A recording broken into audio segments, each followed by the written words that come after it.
Have you ever stopped to wonder how it all began? The sky above, the air you breathe, every detail of life? Was it all just random? That's what many believe. But what if I told you there's an ancient, powerful, and incredibly detailed account that explains how every part of the universe was created, day by day, by a God who knew exactly what he was doing? This story doesn't start with a bang or by chance. It starts with purpose, with intention, with a voice that spoke into the chaos and brought light, order, and life. But the most unbelievable part isn't just what God created, it's how he did it. The timing, the rhythm, the details, nothing was random. And once you understand this, your entire perspective on life shifts.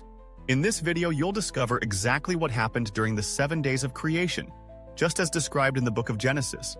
But be ready. This isn't just a biblical reading. It's a deep spiritual journey full of insights that will awaken something inside you. So stay with me to the end. This story might just open your eyes to something far greater than you imagined. In the beginning, there was nothing. No shape, no sound, no light. Just deep, silent emptiness. But even in that dark void, God's Spirit was hovering, moving over the waters, watching, waiting. The Bible doesn't open with answers, it begins with mystery. And from that mystery, beauty began to emerge. Then God spoke, "Let there be light." 4 words that shattered the silence. 4 words that began time, space, and life itself. Light appeared and separated darkness. Just like that, God started to bring order out of chaos. Ever felt like your life was in total disorder? That's exactly where God begins. Where things look hopeless, he starts building purpose.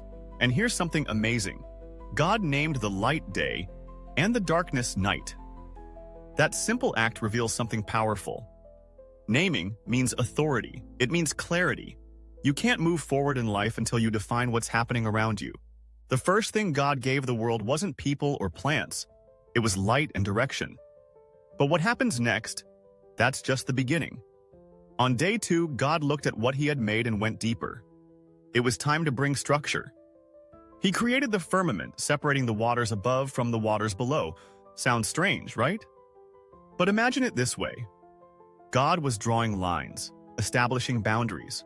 Even water, fluid and wild, needed divine order. He called this firmament heaven. But it wasn't just empty space.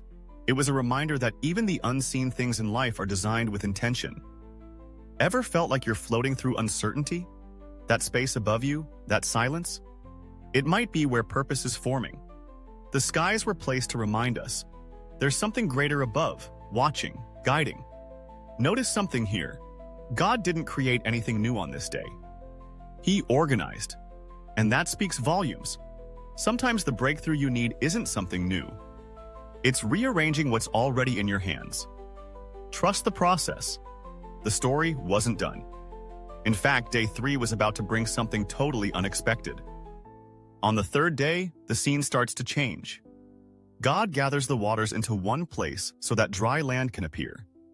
He names it Earth. Once again, naming it gives it identity, purpose. Where there was once only water, now there is solid ground. Ever had a moment in life where things finally started to feel stable? That's the kind of deliverance happening here. But God didn't stop at land. He speaks, and suddenly vegetation starts growing. Grass, trees, plants bearing fruit, all coming to life. And here's the genius.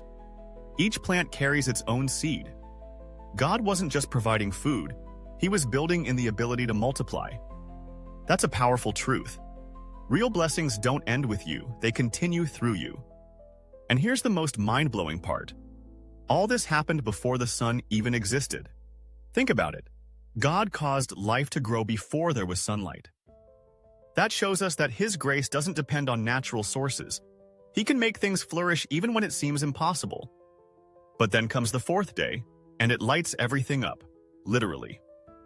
On the 4th day, God sets the sky ablaze with light sources. The sun for the day, the moon for the night, and stars to fill the darkness. But they weren't just decorations. They were created to mark time, days, seasons, and years. God was establishing rhythm and balance.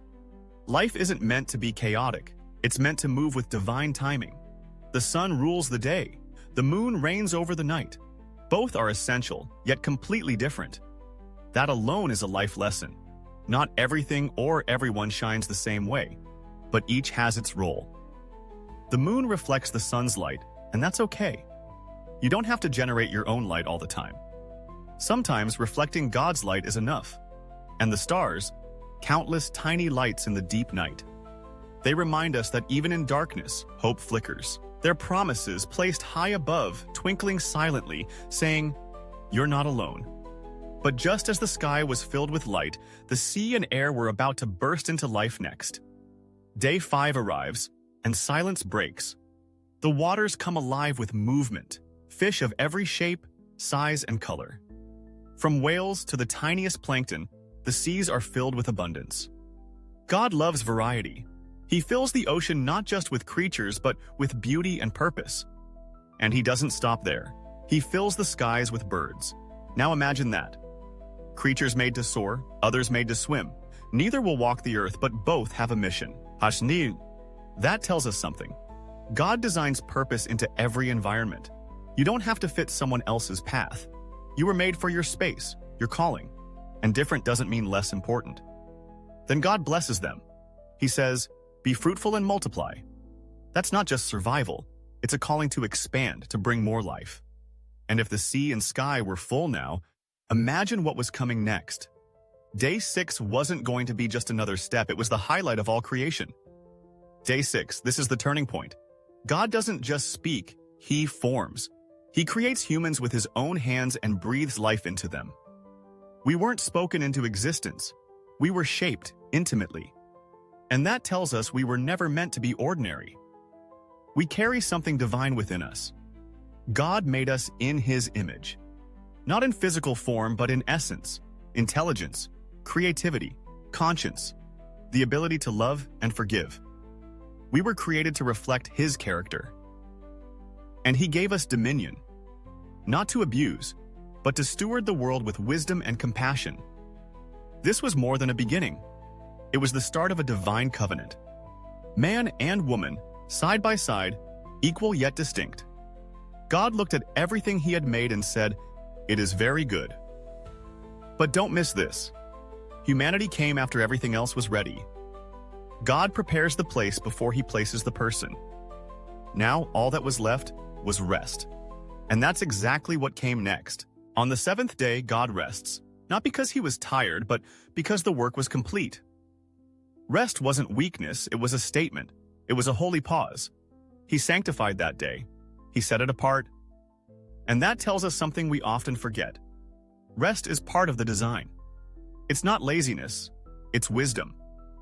In today's world, we glorify hustle. But God is saying, stop, breathe, reflect. Trust that what's been done is enough for now. Rest is a form of faith. It says, I'm not in control and that's okay. In rest, we realign with heaven. We remember who we are and who's really in charge. So the story doesn't end with action, it ends with peace. From chaos to cosmos, darkness to light, emptiness to life. God saw it all and said, it is very good. But this isn't just history, it's an invitation. If you were made in his image, what will you create with your life? Now that you've walked through the 7 days of creation, take a moment to reflect. Which part of the story spoke to you the most? Was it when God brought light into the chaos? Or when he showed that even rest carries meaning? This story isn't just about the beginning of the world. It's about new beginnings in your own life. Have you ever gone through a time where everything felt dark or out of control? But then somehow things started making sense? That's the core of faith, trusting that God is still creating, still working, even in silence. He's still turning messes into meaning. So tell me, have you ever experienced something like that? What did you learn from this story? Share it in the comments. I'd love to hear from you. And don't forget to subscribe to the channel and turn on notifications, because there are more powerful Bible stories on the way, each one filled with wisdom for your life. Oh, and there's another amazing video on the screen right now. Click it and keep going on this journey with us. See you there. God bless.